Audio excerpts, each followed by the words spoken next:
بڑے مہربان نہایت رحم والے اللہ تعالیٰ کے نام سے شروع کرتا ہوں۔ یہ ہے وہ جہنم جسے مجرم چھوٹا جانتے تھے۔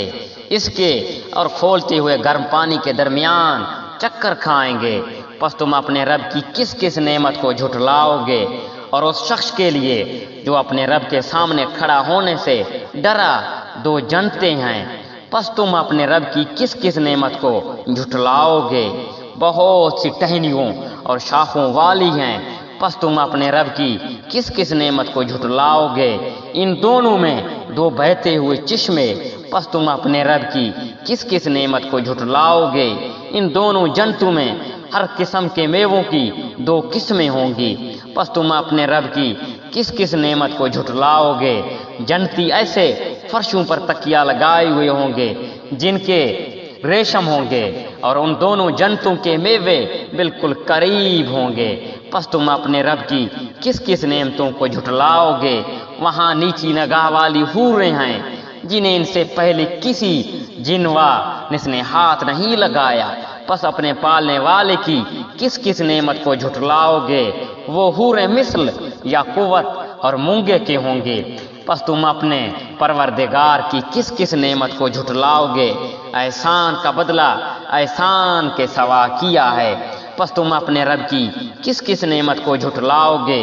اور ان کے سوا دو جنتیں اور ہیں۔ پس تم اپنے پروردگار پرورش کرنے والے کی کس کس نعمت کو جھٹلاؤ گے؟ جو دونوں گہری سب سیاہی مائل ہیں۔ بتاؤ اب اپنے پروردگار کی کس کس نعمت کو جھٹلاؤ گے؟ ان میں دو ابلنے والے چشمے ہیں۔ تو تم اپنے رب کی کون کون سی نعمتیں جھٹلاؤ گی؟ ان دونوں میں میوے اور کھجور اور انار ہوں گے۔ کیا اب بھی رب کی کسی نعمت کی تکذیب تم کرو گے؟ ان میں نیک سیرت خوبصورت عورتیں ہیں۔ پس تم اپنے رب کی کس کس نعمت کو جھٹلاؤ گے؟ حوریں جنتی خیموں میں رہنے والیاں ہیں۔ پس تم اپنے رب کی کس کس نعمت کو جھٹلاؤ گے؟ ان کو ہاتھ نہیں لگایا کسی انسان یا جن نے جس سے قبل۔ پس اپنے پروردگار کی کون کون سی نعمت کے ساتھ تم تکذیب کرتے ہو؟ سب مسندوں اور عمدہ فرشوں پر تکیہ لگائے ہوئے ہوں گے۔ پس اے جنوں اور انسانوں، تم اپنے رب کی کس کس نعمت کو جھٹلاؤ گے؟ تیرے پروردگار کا نام بابرکت ہے جو عزت و جمال والا ہے۔